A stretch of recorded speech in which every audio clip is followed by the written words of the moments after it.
Okay, so number 7 po. So, ano yung payo style ninyo na medyo kontra sa ginagawa ng karamihan ngayon, pero effective pa rin sa inyo? Sistema. Sistema ko? Normal lang eh. Pare-pareho tayo eh. Di ba? Pero Welcome to Pigeon Talk One-on-One. Topic with conditioning, preparation, and system. Pigeon Talk with Jaime Lim and Aaron Claudio. Pigeon Talk One-on-One. Powered by Delomi Probiotics, Bear Sale, Wingmaster, Bona Mix, Royalties, Victory, Gasty Pro, Burlington, Mikusin, Haggis. Mga ka-hobbyist sa mundo ng pigeon racing. Ngayong araw ay kasama natin ang isa sa mga kinikilalang haligi ng tagumpay sa Philippine Homing Association. Isa siyang top pigeon fancier champion sa PHA na may mahabang listahan ng panalo at napatunayang husay sa pagpapalipad at paghubog ng mga kampiyon na kalapati. Ipinapakilala namin sa inyo Ray So, the living legend. Okay, so number 7 po. So, ano yung payo style ninyo na medyo kontra sa ginagawa ng karamihan ngayon, pero effective pa rin sa inyo? Sistema. sistema ko? Normal lang eh. Pare-pareho tayo eh. Di ba? Pero ako, matyaga ako. No? Matyaga ako. Especially buying birds. They are so expensive, lalo na galing sa sikat. Opo. No? Ngayon, hindi na masisikat yung mamang yun, yung taong yung fancier na yun, kung hindi maganda at results. Yes. No? I don't say, murang ibon, pangit. Yung mahal, maganda. But, pagkasanay ka na, pag hinawakan mo yung ibon, alam mo yung pangit at maganda. Yes. No? Sa akin, pag nag-import ako through pipa or hellboat, pag hindi ko kursunada, talagang hindi ko siya gagamitin. So, ano sir ang ginagawa nyo kapag ginagawa nyo yan? Yaya. Yan. Hmm. Kahit mahal yung deal. No. Wala nang problema yun. Wala po. They are good for the soup. Talagang tatabi ko siya. Yes. Opo. Kasi, wala lang. Score mo Bibig mo, isisingsing mo, hindi mananalo. Ay, hindi ko nanalo. Isang taon mo, sayang. No? Okay, sir, yung sa mga breeders po ninyo, kasi minsan may mga fanciers po, with regards to sa feathers, kapag nawakan nila, parang yung nanginginig, yung vibration ng feathers, kinoconsider niyo po ba yun, sir? Hindi ko alam yun. Hindi ko na sinisigan. Basta paghawak ko ng ibon, pagka gusto ng kamay ko, Go. siya. Oo. Kasi mga breeders, up to how many years mo ginagamit? Yes. It depends. Ang babae, pag lumambot na yung laman, hindi ko nagagamitin. No. Mga ilang years po yun? Most likely. Depende. Minsan, 4, 6, 6 ganun. years. So, 16 taon. hanggang dun lang. May expiry date siya eh. Lalo na ang babae, dahil nangingitlog eh. Opo. Hindi ka mukha ng lalaki kahit 12, 10 taon. Meron pa Yes. talagang Opo. makakapag-deliver. So in my case, up to 6 years, kung okay siya, breeding stock na lang. Not for racing. Pero hindi ako nagkagamot ng maraming vitamins ha. Maraming hatch na ibon, na itlog. Yung mga expire na hen or ano po ginagawa niyo doon? Aalisin ko o either magyayaya. Kasi ang ibon, based on my experience, pag hindi ko siya pinasubo, ang pangit ng lugo, ang Yes. pangit ng pakpak. Opo. Pero pagka nag-mold siya na nagsubo, poging-pogi siya. Even 10 years old na ang lalaki, ang ganda. Ang babae 10 years old, baka hindi na mitlog eh. Yes. Pero ang lalaki, pagka nagsubo, ang ganda ng mold.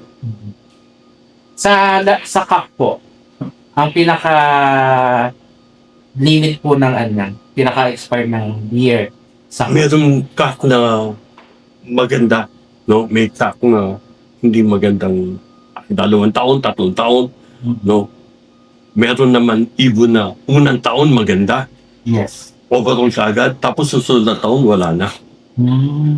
Meron naman mga imported birds na first generation, ang sama.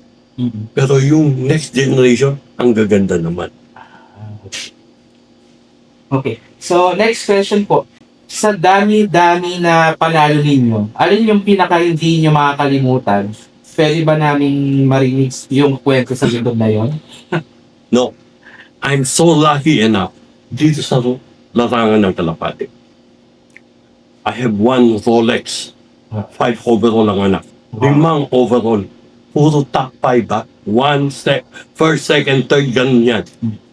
Yung meron akong isang cup na galing kay Marshall Albert. Wow. No? 5 overall. No? 5 o 6.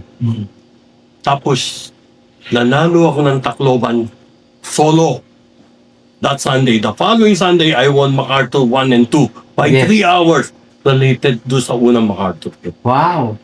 Same bird. Different birds. Ah. Different, hindi the same father. Pero hindi pa rin magkapatid. So, ang pangalan po is Rolex. Yung galing ko kay Binstra, Rolex. Okay. No? Yeah. Okay. Yan ang magandang nakuha ko sa kanila. So far, yun po yung line po talaga ninyo na Oh, ngayon nagpapasok na ako dahil matatanda na eh. No? Pero meron na naka-imbrate, naka-line rate na talagang gagamitin ko. So, importante po ba sa atin na every season nag-i-import tayo or nagpapasok tayo sa... Dapat lang siguro dahil masyado nang nagiging close na eh. Okay. So, ang ating 9 questions po. So, sino po ang paborito niyong superstar sa look po ninyo or overall champion ninyo sa look na unang ginawa ninyo na siyang breeder ninyo at naging super breeder pa at nag-produce pa ng maraming breeders? Rolex, di ba? So si Rolex, isa yan. Yung isa, yung nanalo ko ng MacArthur. Mga din yun. Mission Impossible. Okay. That bird produced a lot of good offspring. Unbelievable talaga. Kahit na ako minsan, nagugulat ako. Talagang pagka hinintay ko, dumarating talaga. Okay. No? And then, there's another couple. Binili namin nun, Jansen, kay Hook Galay sa Belgium. Maganda rin ang results ko. Wow. Okay. So, ang number 10 questions po natin, ano yung katotohanan sa karera ng Kalapate na tanging mga consistent champions lang ang nakakaintindi? Ano? Ang dami kong Ayun ba? So, ano yung mga, sa tingin ninyo, na mga consistent champions lang yung nakakaintindi?